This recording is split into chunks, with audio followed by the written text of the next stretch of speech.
Je fais partie d'un groupe d'agriculture intégrée animé par la Chambre d'agriculture de l'Eure, et donc depuis les années 2002. Et on a beaucoup réfléchi à mettre en place un système de production qui nécessite moins d'intrants. Et donc l'agroforesterie permettait peut-être de diminuer les intrants. Donc on a décidé de planter cette parcelle un peu expérimentale afin de vérifier cela. 7 hectares ont été plantés en 2011, donc avec 3 espèces principales que sont le cormier, le robinier et le noyer, sont plantés par ligne tous les 26 mètres de large, 26 mètres qui comprennent 2 mètres d'herbe et 24 mètres de culture. Et sur la ligne d'herbe, les arbres sont espacés tous les 6 mètres 50. Sur le côté, on a rajouté du frêne et de l'érable, donc en tout 300 arbres environ. La parcelle n'est pas conduite exactement comme les autres parcelles depuis le début, parce qu'il y a eu le choix de ne pas mettre d'intrants phytosanitaires. Je suis plutôt avec une succession de cultures en agriculture biologique, donc soit des cultures d'automne rustiques, comme de l'orge d'hiver ou du triticale, avec des cultures comme le chanvre ou le sarrasin. On a pu observer comment évoluer la flore et la faune sur ces parcelles, et donc depuis 3 ans, c'est converti en agriculture biologique. Mais donc des mesures ont été faites à la plantation, au niveau de la faune, des auxiliaires. Et donc maintenant, tous les ans, on vérifie, il y a des comptages de fait. On observe que les pollinisateurs sont plus importants ici que dans le milieu de la plaine. On contrôle le rendement à l'aide de drones qui passent tous les ans, enfin le rendement biomasse, et aussi avec le compteur de rendement de la moissonneuse-batteuse. On n'observe pas vraiment de différence de rendement par rapport à d'autres parcelles conduites de la même façon. Et aussi sur la parcelle, le long des arbres ou au milieu de la bande cultivée, on ne voit pas vraiment de différence non plus. Peut-être ça reviendra plus tard quand les arbres seront plus hauts, mais aussi on aura le bénéfice de la production de bois qui compensera. L'échéance de cette parcelle au niveau du bois, on ne la connaît pas vraiment. On pense que pour le cormier et le noyer, c'est de l'ordre de 50 ans. Et le robinier, c'est un peu différent, on peut faire de la plaque forestière beaucoup plus tôt. Ou alors le conduire un peu plus longtemps pour faire du bois d'œuvre.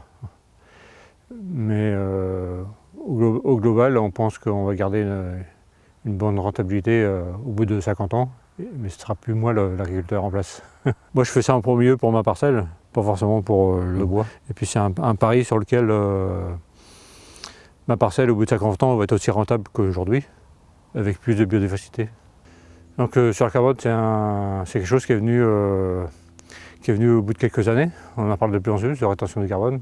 Donc ça tombait bien. Donc depuis 10 ans, après la plantation, on a fait une mesure. On a pu partir de 0 jusqu'à aujourd'hui. Et on a pu observer qu'on a fixé plus de carbone qu'on a consommé par exemple en carburant pour cultiver la parcelle.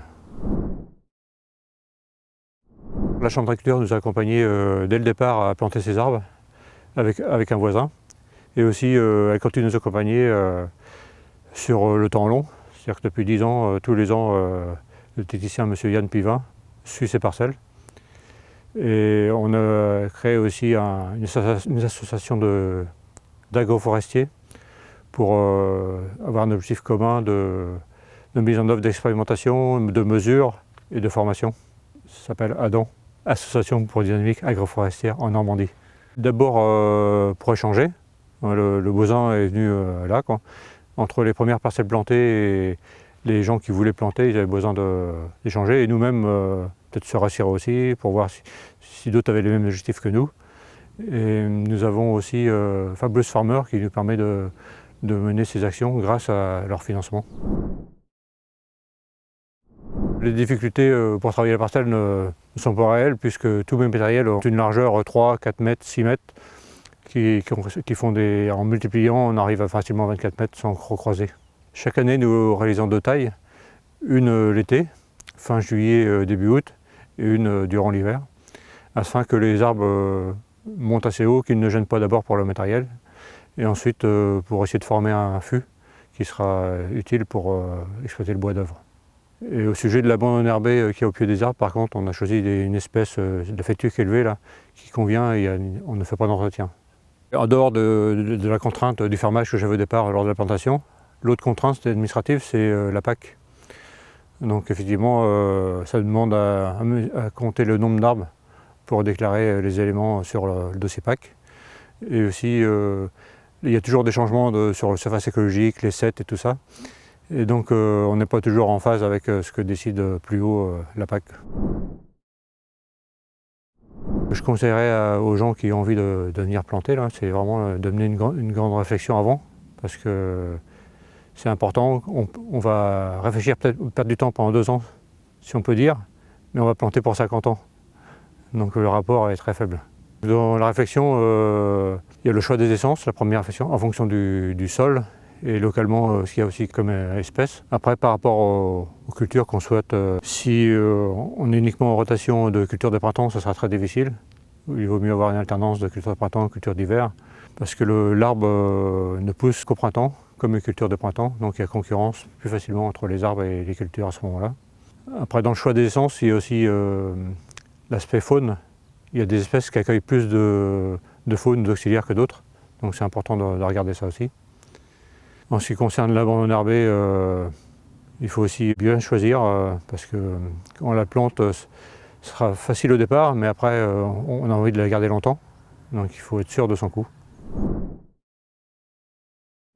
Je suis plutôt en fin de carrière agricole et je vais bientôt transmettre mon exploitation. Et donc je désire laisser la décision à mon fils pour aménager mon parcellaire. Il faudra trouver soit une parcelle adaptée proche d'une forêt ou d'autres haies, ou alors avec les voisins travailler pour planter, faire une sorte de réseau de haies pour avoir une continuité écologique afin que la parcelle concernée soit productrice d'écologie.